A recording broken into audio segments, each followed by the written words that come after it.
This is the Concealed Carry Podcast, Season 8, Episode 18. And welcome to the Concealed Carry Podcast. In fact, welcome to this special July 4th Independence Day edition. We are glad to be here with you, doing a special episode with you, the Concealed Carry Podcast. It's been a while since we did something like this. I am your humble host, Riley Bowman, and joined by my even more humble co-host and producer, Matthew Marister. Glad to What's be up, here, dude? man. Glad to be here. This is going to be fun. Unless we're doing things a little bit off script today because it's a different and a unique and unusual episode. So lest I forget, this is the Concealed Carry Podcast, brought to you by Mountain Man Medical, and we do have a couple of special episode sponsors today, which I will mention briefly, and we'll do some additional messages regarding them later in the episode. First up, CCW Safe, for the finest self-defense legal coverage in the industry. Go to ccwsafe.com. And also, we're featuring today, in fact, for the whole month of July, I've got a special discount code for those of you that want to use it for a KSG Armory Join or Die. On the back here, you see that cool logo. And on the front here, Knowledge Skills Gear, the KSG logo right there. These are KSG Armory Sun shirts.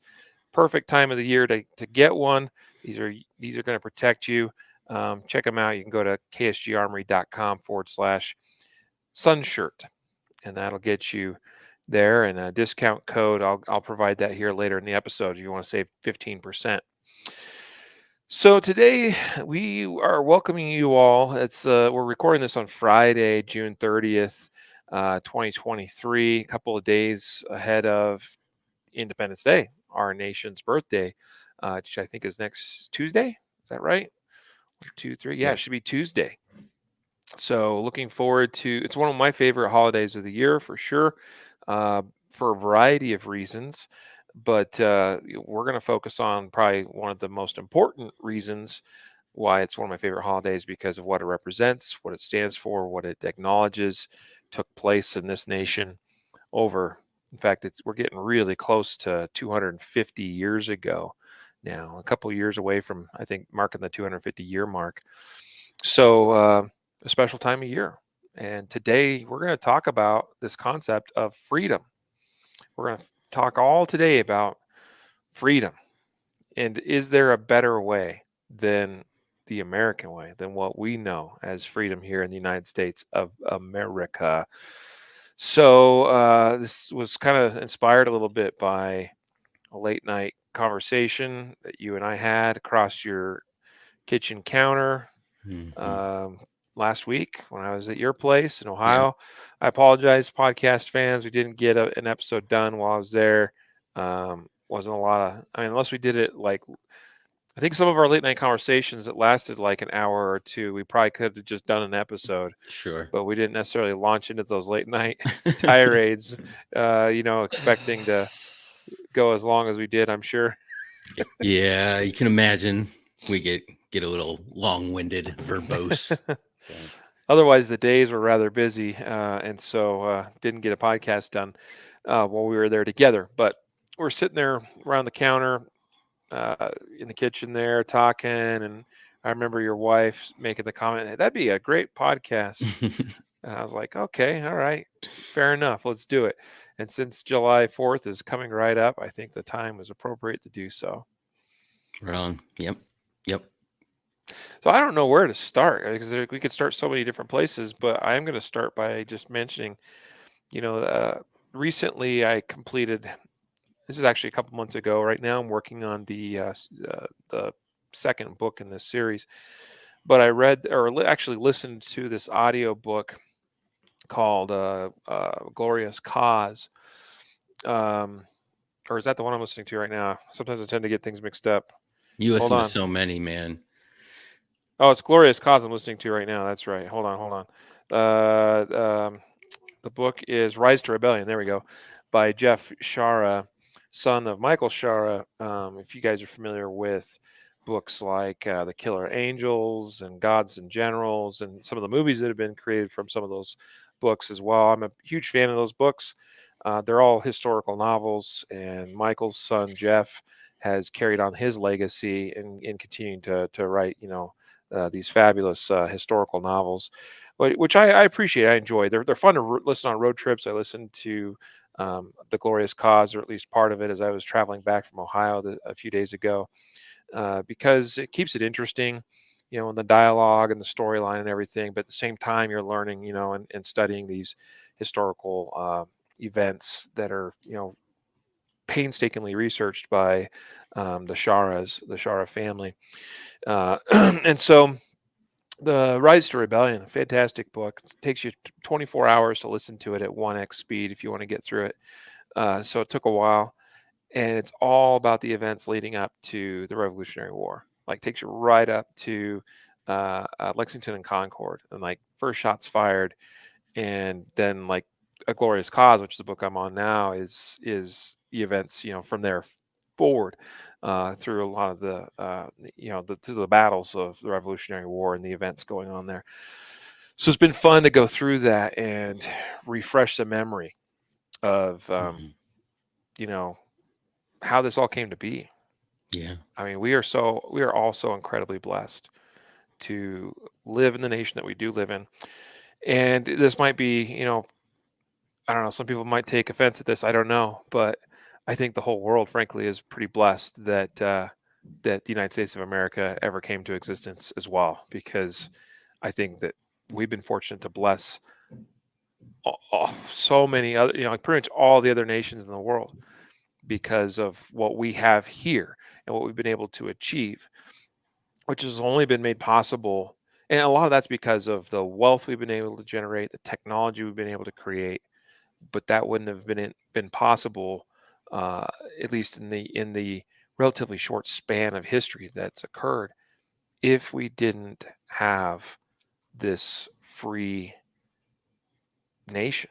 This nation of yes, of laws, but also of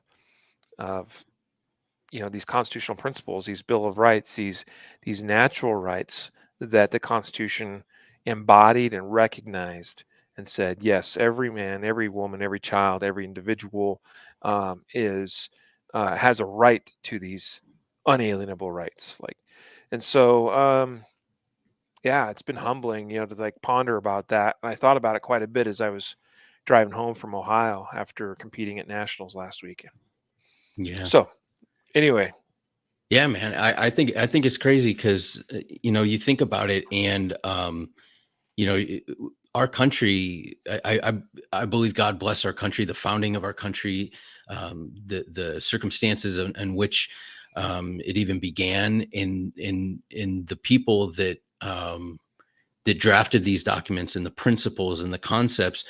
I mean, we talk about, that our country is founded on Judeo-Christian principles and values, and in that, and I think it's clear that, even while a lot of the framers might have held religious views, not all of them, but it's unmistakable that there was a precept that was instilled in the founding of our country, that we put God first, and we were going to give, and in doing so, we allowed people to say, we want them to be able to worship God how they want. We're not going to pick a state religion, and have this theocracy. It's going to be a religious aspect, and whatever you want to, however you want to worship God. That's we're not going to prohibit that. And you see, where they came from, the monarchy, and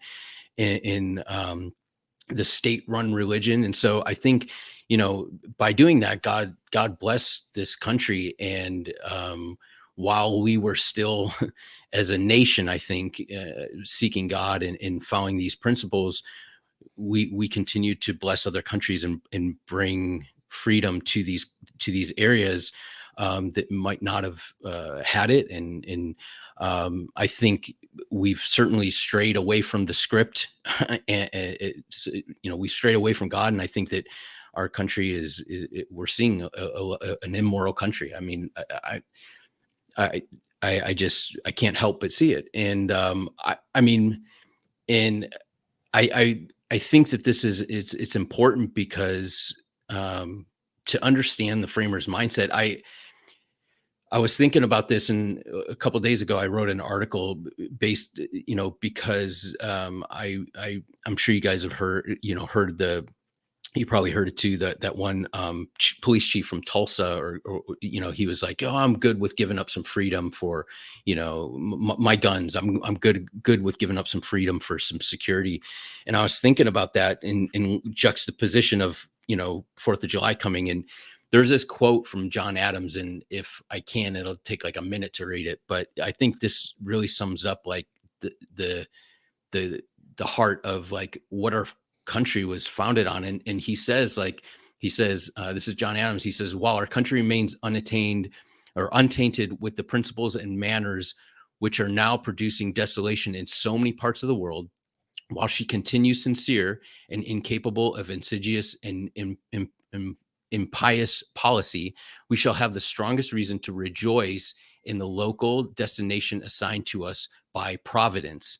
But should the people of America once become capable of that deep simulation towards one another and towards foreign nations, which assumes the language of justice and moderation while it is practicing iniquity and extravagance and displays the most captivating manner of charming pictures of candor, frankness, and sincerity, while it is rotting in rapine and insolence, this country will be the most miserable habitation in the world, because we have no government armed with power capable of contending with human passions unbridled by morality and religion. Avarice, ambition, revenge, or gallantry would break the strongest cords of our Constitution as a whale goes through a net. Our Constitution was made only for a moral and religious people. It is wholly inadequate to the government of any other.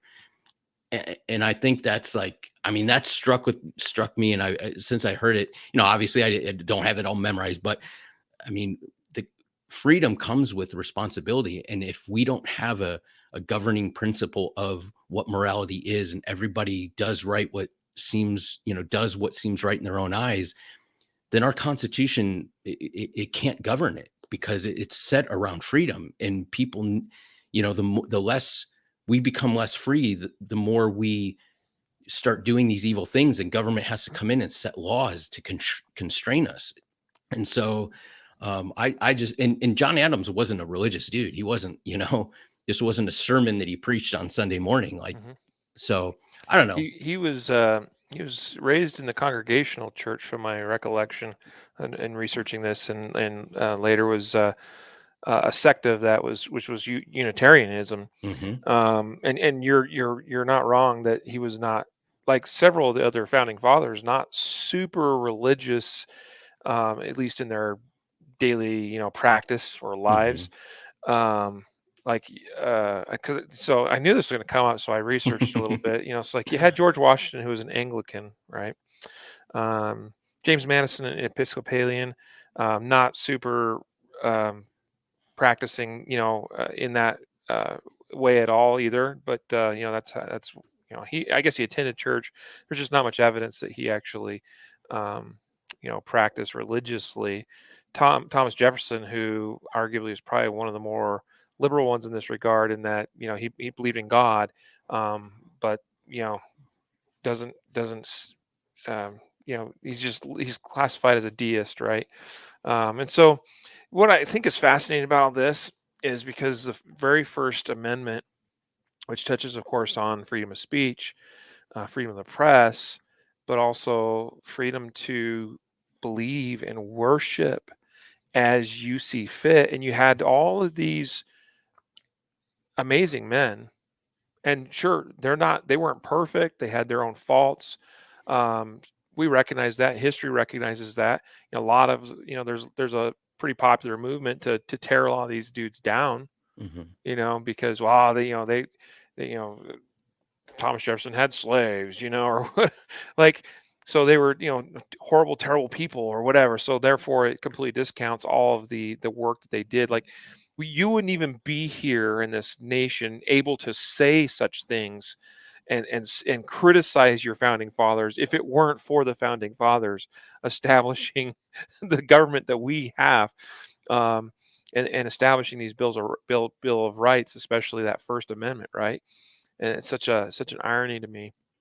I think that we can honor and recognize people for the good deeds that they did and performed in their lives, while acknowledging they weren't perfect people. Hmm. I think that's true to this day. I think that like I can look at Steve Jobs and be like, I think principally as a person, and for some of his views that I disagree with, I could say, well, he's a terrible person.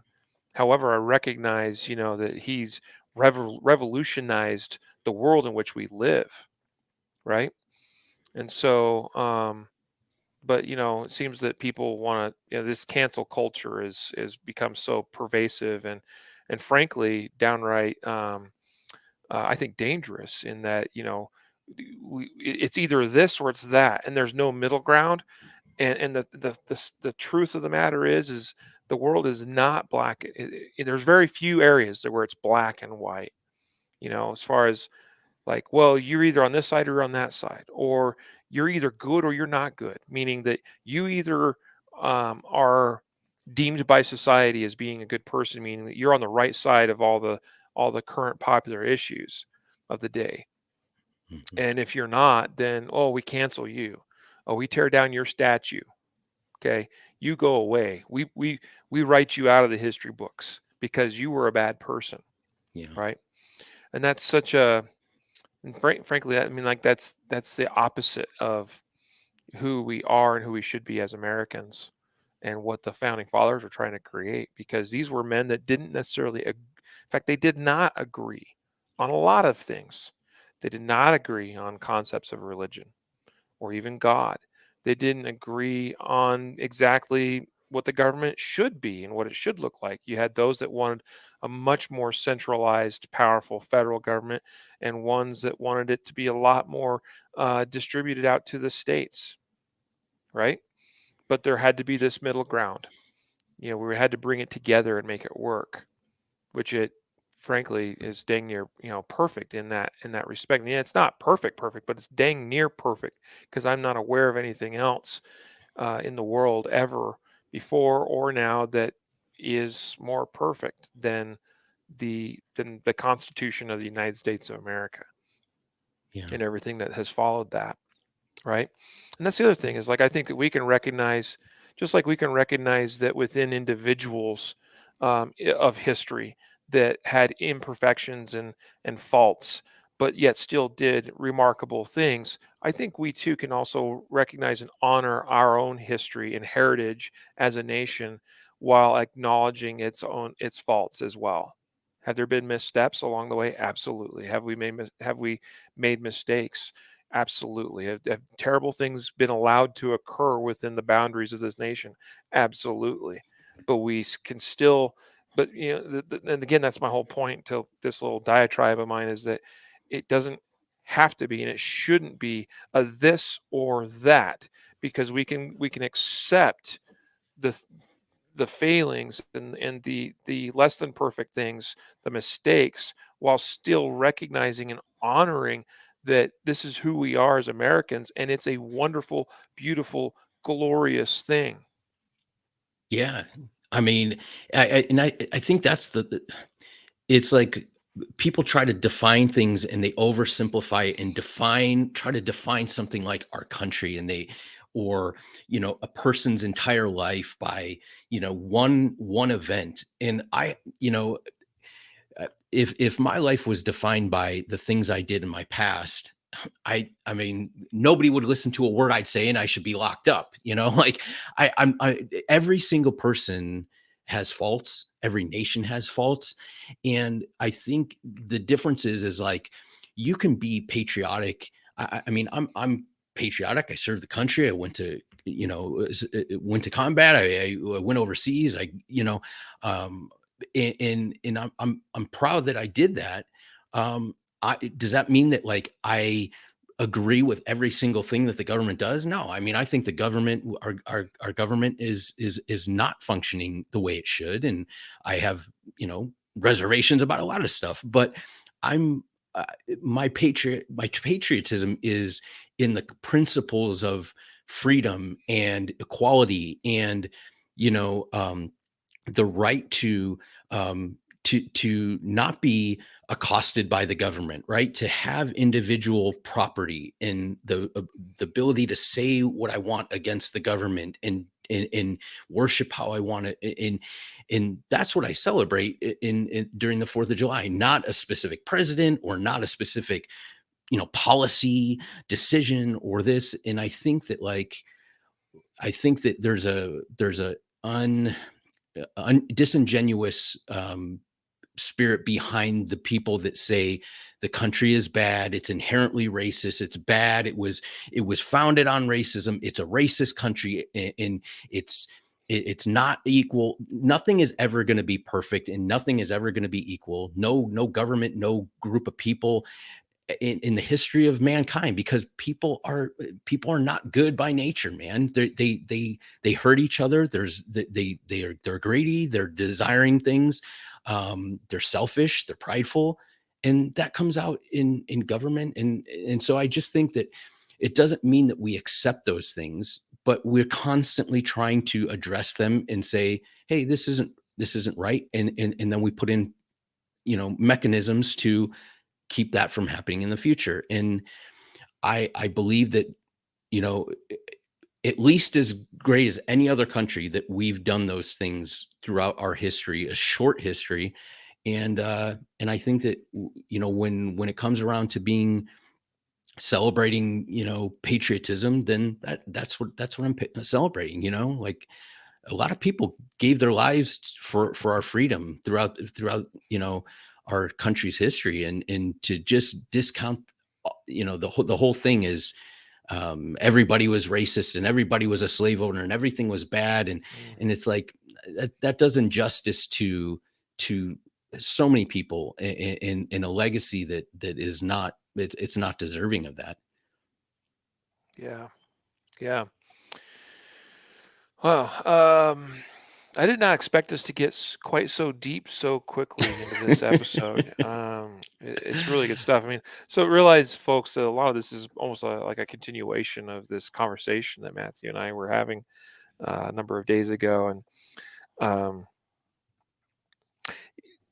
so I think probably an interesting, way to approach this, right, is so a lot of what we talked about so far, in honoring, our country, honoring the founding of America. After all, celebrating this Independence Day that's coming up.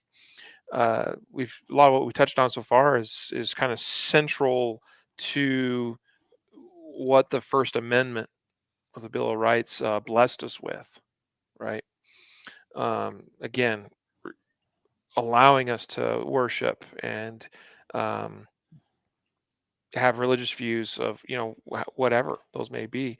Um, Allowing for the free exercise of those. And then again, having the freedom of speech and of the press. Let's see, First Amendment also covers the right to peaceably assemble, Hmm. right? Okay. And the final piece of that is to um, petition the government for redress of grievances, right? So, like, there's a lot packed into that First Amendment. There's a lot packed in there. I mean, but clearly at the core of it is who we are as individuals and what we believe and how we want to choose to live our lives and express ourselves.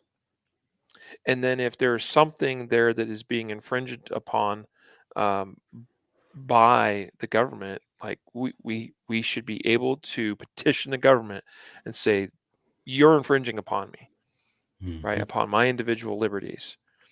And that is an inherent right, because what happens in other governments in other countries, right? You do that, you speak up against your government, pooh, pow. I mean, like, look at what's going on in Russia right now, right? Which is, I mean, it's chaos over there right now. But you had this like little mini coup that they tried to orchestrate last weekend, Friday thereabouts, something like that, Friday, Saturday. And supposedly that came to conclusion peaceably, but now somebody that's high up in the military has suddenly gone missing, like nobody knows where he is. So it's like somebody said something or did something somewhere, and whew, we just make him disappear. Um, there's a lot contained in the First Amendment, and that's so so so important. I do want to make sure we focus a little bit on Second Amendment here today, but there is one other thing that I wanted to touch on, which has to do with some of the other amendments, because I think this is a nice, convenient segue. Because you've got uh, the Fourth Amendment, right, dealing with right to your property, meaning that you don't have the right to just be searched or have property seized without probable cause, without warrants, etc. And also the Fifth Amendment, which is so key in terms of having a due process of law, which is so important. The reason I bring those up is because I'm going to segue real quick and say today's episode is sponsored by CCW Safe. And one of the things that is so important is if you are ever involved in some kind of self-defense use of force, you want to have a fantastic, wonderful, awesome company, and they are all those things because of who is behind those companies. Some of these people I know personally, and respect the world out of. The legal team and the leadership team at CCW Safe, I know, backs their clients and ensures that due process of law will be followed, ensures that your rights will not be violated, and will make sure that you have the legal advice and guidance that you need to navigate the chaos that follows an intense, legally and cumbersome sometimes, uh, uh, aftermath of being involved in some kind of use of force incident. Particularly if you had to pull a gun and use a gun in defense, you're going to want a team like CCW Safe backing you up. And that's the key. They will back you up. They've evidenced that through a number of cases. Most high profile one, of course, we've talked about and we even interviewed on this podcast a couple years ago, Stephen Maddox. We know they'll stand behind you. Sign up today for CCW Safe. Go to ccwsafe.com. Consider using the discount code CC Podcast for Concealed Carry Podcast, CC Podcast, and save 10% off of CCW Safe membership today. And Guardian Nation members, that's our members, those that are part of our special membership program called Guardian Nation. Those members save 20% if they use the code that's included in their members dashboard area. Go to ccwsafe.com today and get signed up. So let's talk about the Second Amendment. Mm-hmm.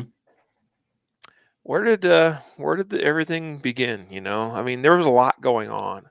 If you study the history in the 1760s, 1770s, leading up to the Revolutionary War, there's a lot going on, right? But basically, what you had, right, is a government, relatively loose government, right, meaning that you had a king, a monarch across the water, across the pond, in England, who is the technical ruler of this massive nation across the pond, one that you don't even know the full extent of, right? Because they hadn't even explored all of it yet. All I know is it's this big, big, big chunk of land, and the King of England is the ruler, right? And so then you'd have governors of various colonies that would be appointed by that king, and they'd serve at his will, and providing the local governance for the various colonies that were formed, right? And so through all of that, of course, this is a monarchy, and uh, yet you're thousands of miles away, and most people probably live their day-to-day lives not really thinking about a king, just doing their thing, right? But then every once in a while, certain things would come up. Oh, hey, a tax, or another tax, a new tax, an additional tax, right? Because there was the stamp tax, there was taxes being levied against tobacco, against other goods that were being provided, that were being harvested or made here in the colonies, and then exported a lot of times elsewhere. A lot of money in those things. I mean, this country is an amazing place in terms of the resources that it has available. and the King of England and the English government recognized that, right? And so I think more or less they tried to let people do their thing, but at the same time they needed to dip their hands into that pot and say, I need my little bit. I need a little taste of that. Need my share, right? Um, but over the years, things became a little bit more onerous. Tea, that was another big one, right? Tea especially was a popular drink of choice and was imported, usually from the West Indies, and then that began to be taxed, right? Um, Eventually, though, we got up to a point where, we're under all these taxes and all these rules and regulations. Just being able to print, a newspaper, if you will, or even like pamphlets to distribute. There was a tax associated with that. So there wasn't even like a freedom of speech, like a true freedom, because that was taxed, and being able to express your views and publish those views to the public. Um, but things started getting really dicey in the New England area, especially in and around Boston. Boston was like ground zero for so much of this, right? And so at some point things start getting out of hand, and the local government is like, yeah, we need to do something about this. And these people are like, they're getting pretty wound up. Maybe we should consider taking some of their weapons away. And Yeah, how did that go? not so well. Not so well. Not so well at all. Boston basically became locked down for a time. And yeah, so next thing you know, people say, "Yeah, we've had enough, and we're going to do what we are going to do." And King of England, you over there across the pond, like you're way over there. We're going to do what we want to do now. We're done dealing with you, right? One thing led to another, and of course, you had riots in Boston. You had some skirmishes. Um, of course, one of the like first major battle, if you're not considering Lexington and Concord, but you had shortly after that battle on what was the hill, Bunker Oh, Hill, yeah. right? Yeah. So like I said, that was kind of ground zero, but it all. I mean, there was a lot of issues at play, but like the tipping point was when the government said, "We're taking your guns and ammo." hmm hmm And so many interesting parallels to, I mean, this honestly is the ongoing conflict for us as a people, because throughout now our almost 250-year history, since the founding of this country, like so many times along the way, we're like, hey, we like you touched on earlier, giving up uh, our rights, our Second Amendment rights, for a little bit of safety, security, giving up hmm freedoms for security, which we know is a dangerous proposition. But that is really the battle, and that's the battle we find ourselves in right now. I mean, it's there's a lot of good things going for us currently in on the Second Amendment front, meaning that more states than ever before have or recognize some form of like constitutional carry or permitless carry. Um, you're seeing a lot of court rulings going our way hmm with respect to the Second Amendment, but there's still a very powerful, well-funded movement to disarm us as a Yeah. people. I just saw yesterday, or maybe it was the day before, that the chief of police of Tulsa, Oklahoma, just stated, "Hey, maybe we should have a little bit more gun control here hmm to help ensure our safety and security because crime's getting a bit out of whack." Yeah. Yeah, that's what he said. He said he said ultimately I'm a Second Amendment guy. I own guns, of course, but I'm okay But giving up some of that freedom. Yeah. And it's always, you always be careful when somebody's like, I'm this, but it's like, no, dude, like stop. And I wonder, like, you touched on something and it was interesting because like we see in the media, in in culture, that America is really primed for gun control, and most people want gun control and common sense and this and that, and so um, that's what we're told.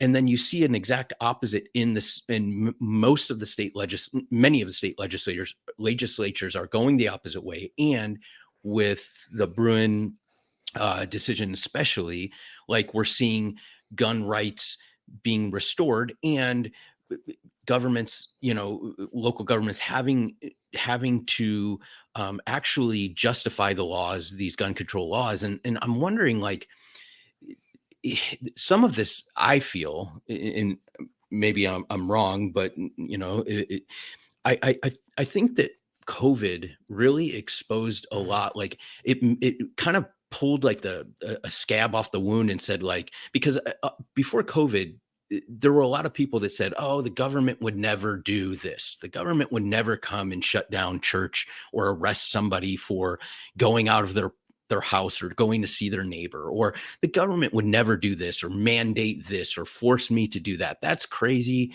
And so I think, like, we saw on a massive scale, not just our government, but like worldwide, governments just really restraining the individual liberties of people. And I think that even people that aren't necessarily pro Second Amendment people, they're pro freedom Yeah. people. And so they're like, wait a second, like, I'm not for like mass shootings and gun, like, but like, I'm also not for what's going on. And it seems like these people that we've been screaming about the slippery slope might be onto something. And if our rights start eroding, and then somebody steps up and says, "Hey, don't take our rights away," and they say, "Well, the government, we have nukes and you don't. So what are you going to do with your guns? We're not afraid of you." I think people, like, normal people, are just like, "Hang on, this is a little extreme, man. Like, this is not the government like I knew 3 years ago." And so I think that's driving a lot of the like Second Amendment and just basic, and First Amendment. When the First Amendment's under attack, the Second Amendment, I think it starts to make people a little uneasy. Yeah. You're spot on. I mean, you, yeah. um, it is interesting. We have seen some of that as almost like a movement of sorts, right? Where you're seeing more and more people waking up to the concept of freedoms being eroded. Yeah, COVID exposed so much of that. And frankly, we gave up so much. Uh, Looking back, of course, it's always, hindsight's always 2020, relatively speaking. We look back, we're like, oh my goodness, I can't believe we did that, or we allowed this. Um, I remember as we were going through that, I mean, obviously, it's not that long ago, and um, we've been doing this podcast for a long time, but I remember thinking like, wow, man, we're giving up too much here. Like um, the government just has so much control, so much power now over what we're able to do, where we're able to go, when, how, whether we can whether we can do it without a mask on our face or not. How many people are part of this meeting? Oh, well, now we got to be masked up, or air travel. My goodness, for how long that went on, and um, we gave up too much. And I was concerned about it then. I mean, everybody remembers the flatten the curve. 2 3 weeks, like, gotta flatten the curve. Just little sacrifice now, and it's gonna make a big difference and save a lot of lives. Uh, and that was just the start. That was just the beginning. Mhm. And I mean, it opened up Pandora's box as far as like this whole slew of regulations and regulatory control over what we could do with our lives, what we could do with our businesses, right? And Yeah. then, of course, I don't want to, we can get way super political or whatever too about it. But just even like the the amount of financial debt we went into as a country to make all of those restrictions possible. Mhm. To put money in people's pockets, money which was borrowed, Mhm. much of it probably from our enemies, right? Such an interesting time we live in, but you're seeing people waking up and have awakened. Actually kind of reminds me, speaking of awakening, awaken with JP,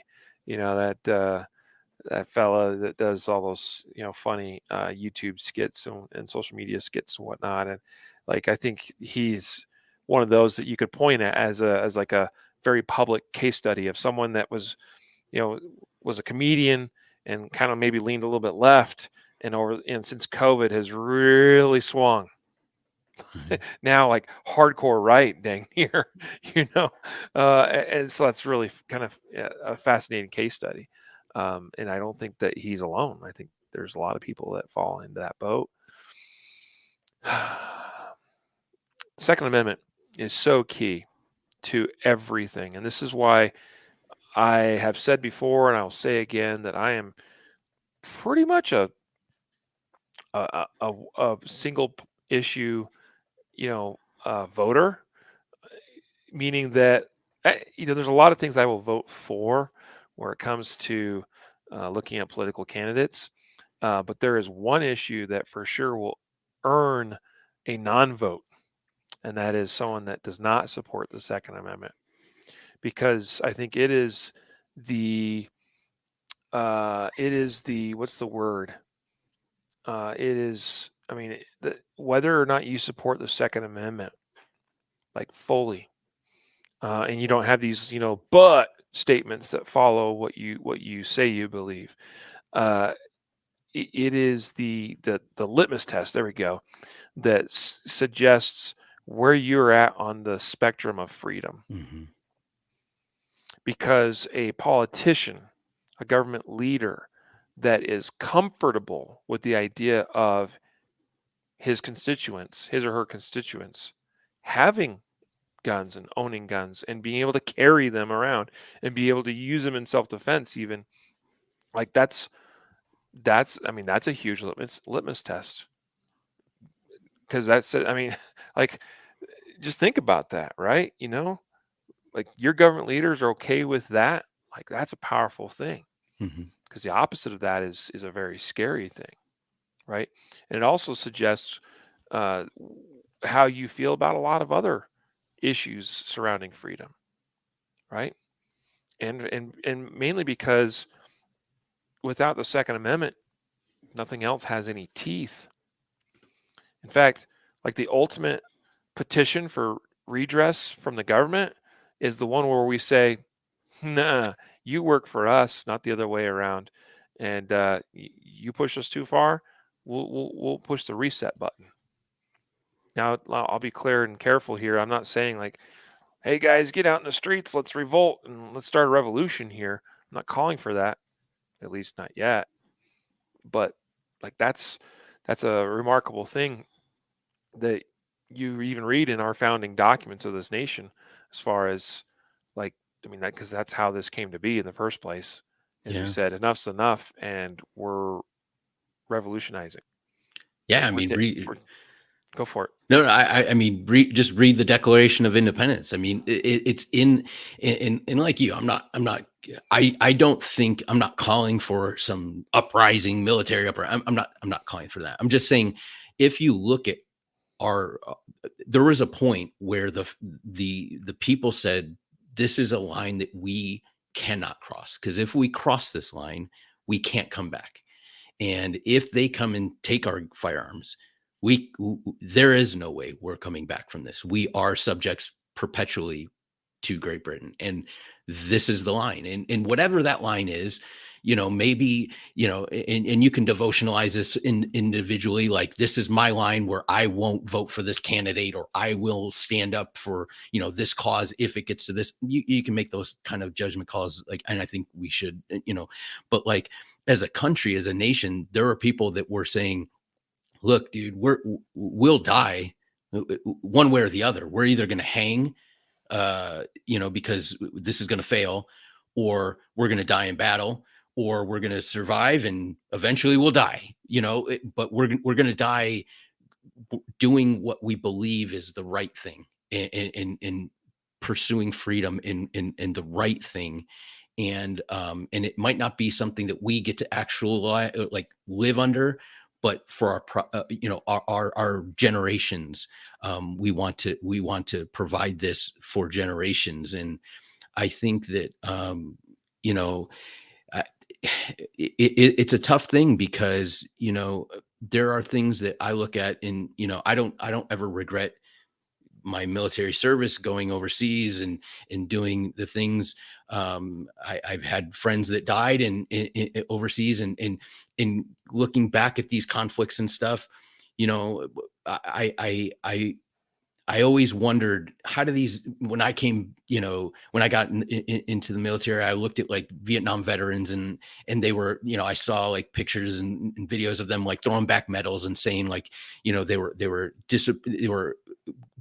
disgruntled with the government. And I'm like, man, these guys they fought for our freedoms and all this, and they were patriots, and how could they do that? And I think as you get older and as you have more, I guess, experiences, and you look at things, you're like, man, was this necessary? Were these skirmishes that we fought necessary for freedom? We're fighting for freedom for this country, or democracy in this country and that country, but in our own country, we're watching our freedoms erode, and we're seeing individual freedoms being taken away little by little. And again, I'm not calling for a physical war, civil war, but I believe that we are in a civil ideological war in our country.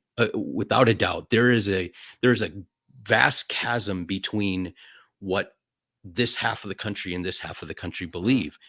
And I think that that's just a volatile situation, because ideologically it's not even close. Like both sides have really pushed to the corners, and I don't Yeah. know how that resolves. And I pray that it doesn't, we don't enter into some physical conflict amongst each other, and with the government. But like, it's sometimes, at times like this, you reflect and you're like, man, these guys fought against, the largest superpower of the time, to earn, a chance at liberty and freedom and individual rights. And we have people that are just giving that away for what? For, uh, increased,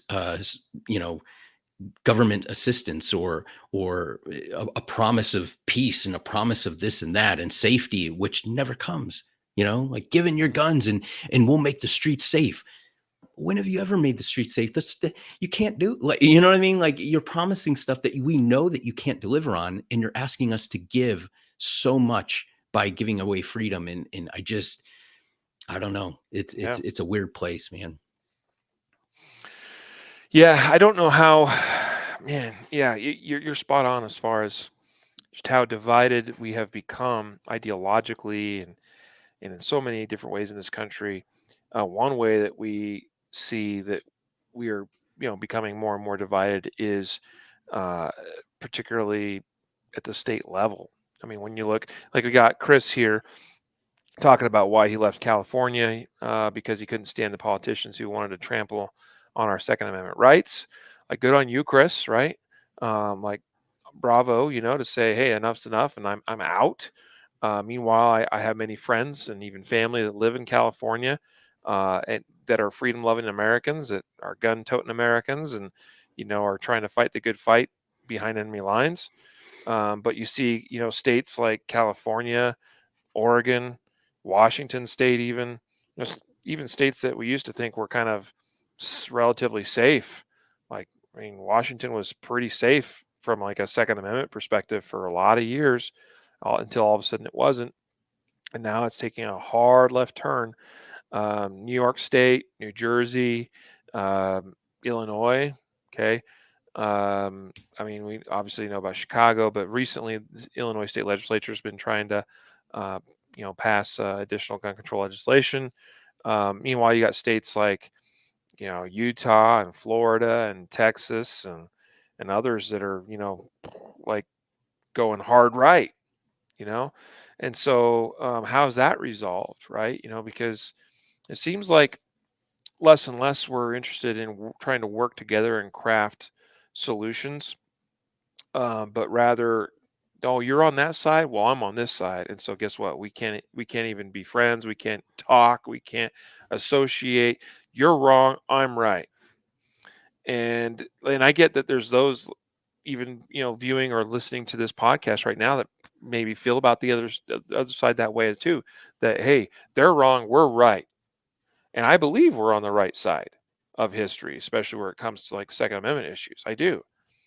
However, we also live in a country and always have done so. And like, even again, I started this episode talking about in the beginning how, even amongst the founding fathers, there were many issues they disagreed about, but they still had to get together and work together.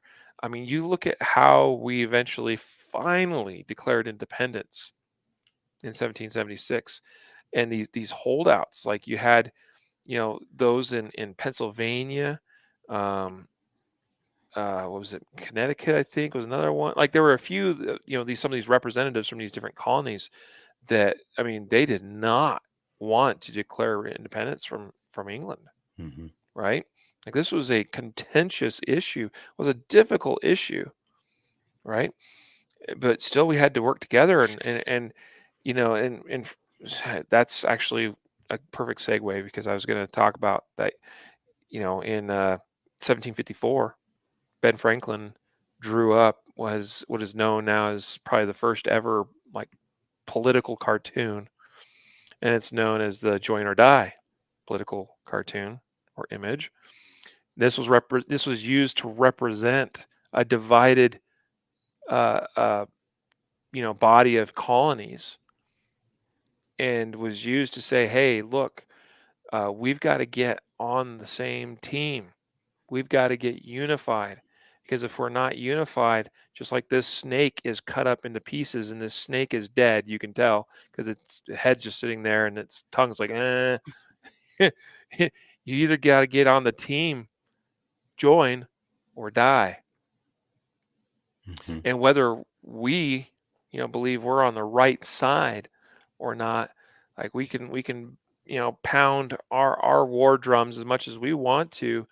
Uh, we will die, as a nation, if we don't manage to somehow unite with the other side, keep these states united. I mean, we talk about secession, like, well, maybe, such state, will secede from the union. Maybe a group of states try to secede, of conservative states, let's say. Or some people will joke about, California, Oregon, the West Coast, they could just fall off into the ocean. And I get it. Like I chuckle at some of that too.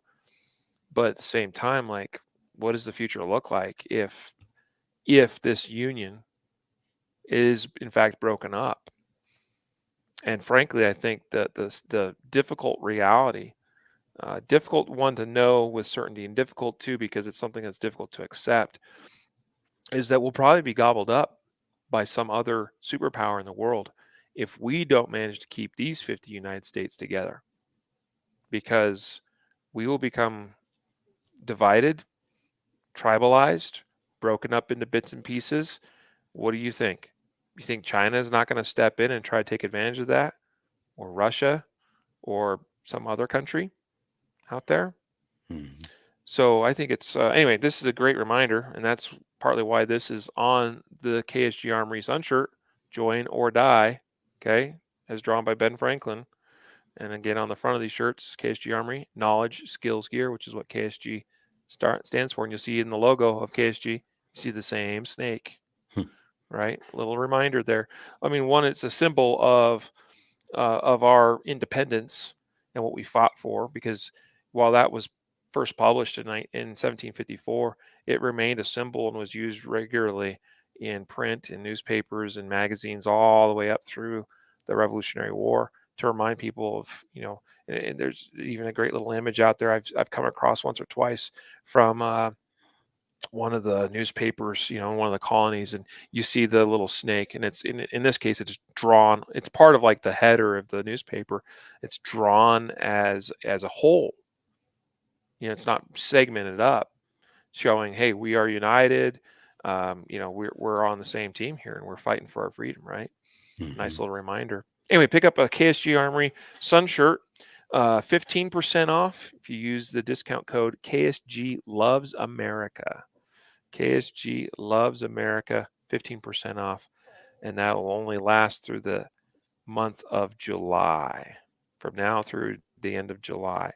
A little bit of a celebration for Independence Day, but I decided to let that code go a little bit longer. Okay. So there you go.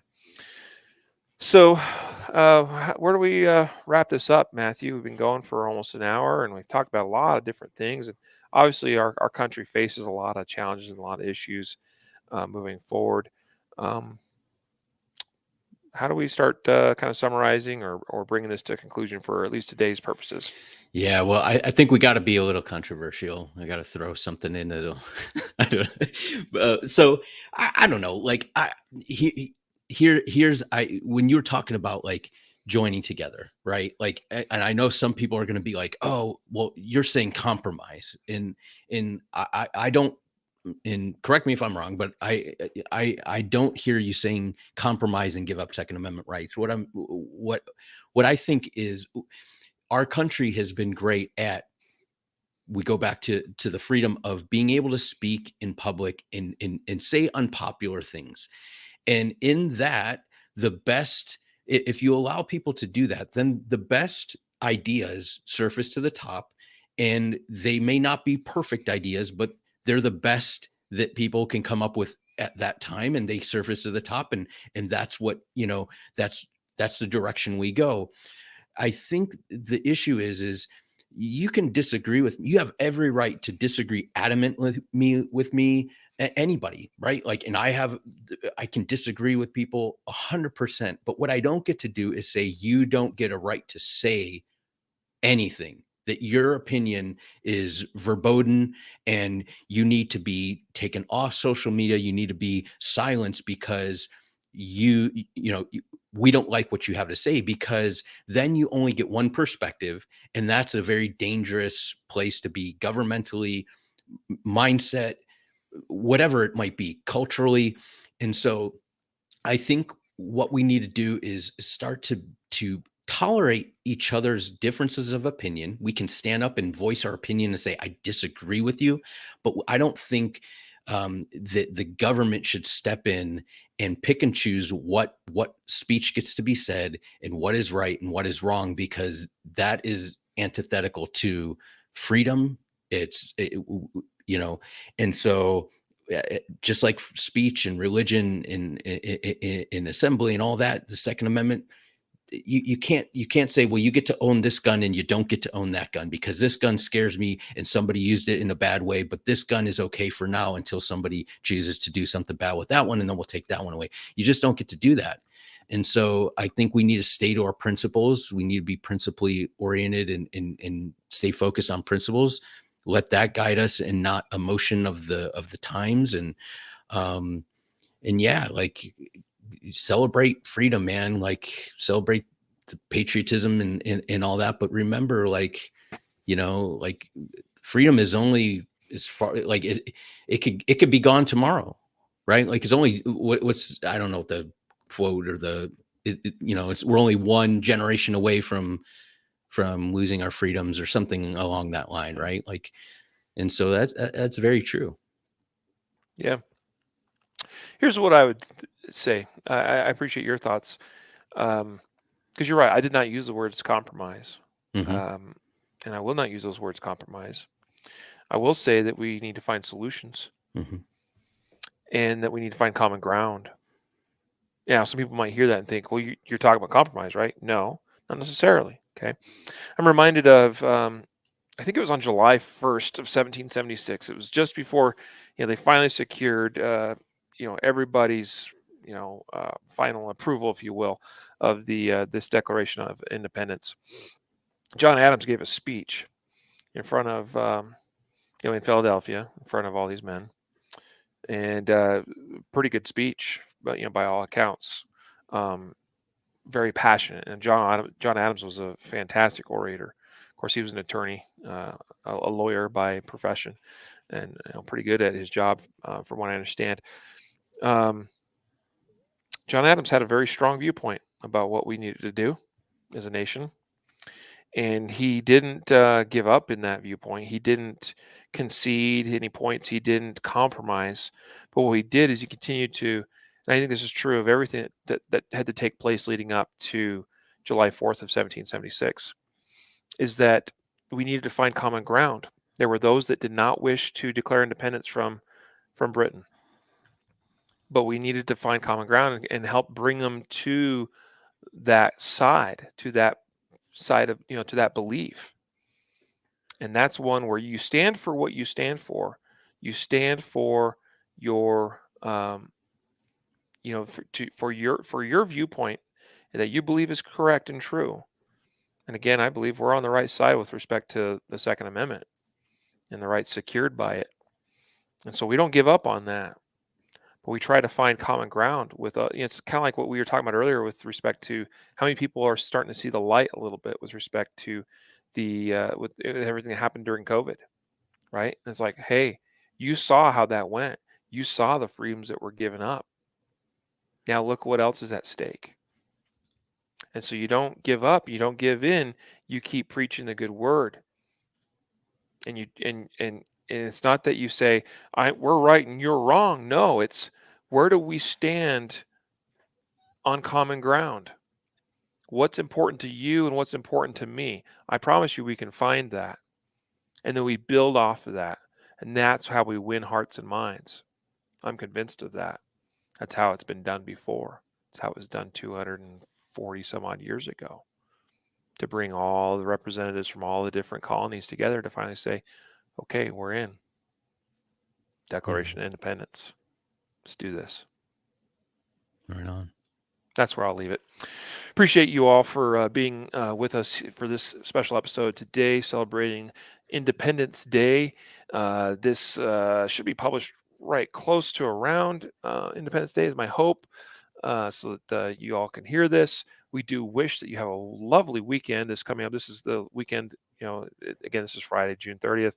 So this coming weekend is the closest one to the holiday weekend, or to the holiday itself. Hope that you have a wonderful weekend. Be safe celebrating. Enjoy time with your families, your friends, and others that are important to you. Be safe out on the roads. A lot of people traveling around this time of year. A lot of accidents. Be smart, be sane, be prudent, make good choices and decisions. And I mean that in all things, whether it's with respect to use of force, carrying your gun, drinking, driving, etc., etc., etc. Yes, God bless you all. God bless this nation. May it continue to thrive. May it continue to grow. May it continue to be strengthened. It's not going to be without its challenges, but let's not forget where we came from, what we fought through. None of that was easy back then either. And I know that we can continue to succeed even now, where so much seems so grim and dim. But much love to you all. And those of you that are God-fearing, I believe God will help us as well.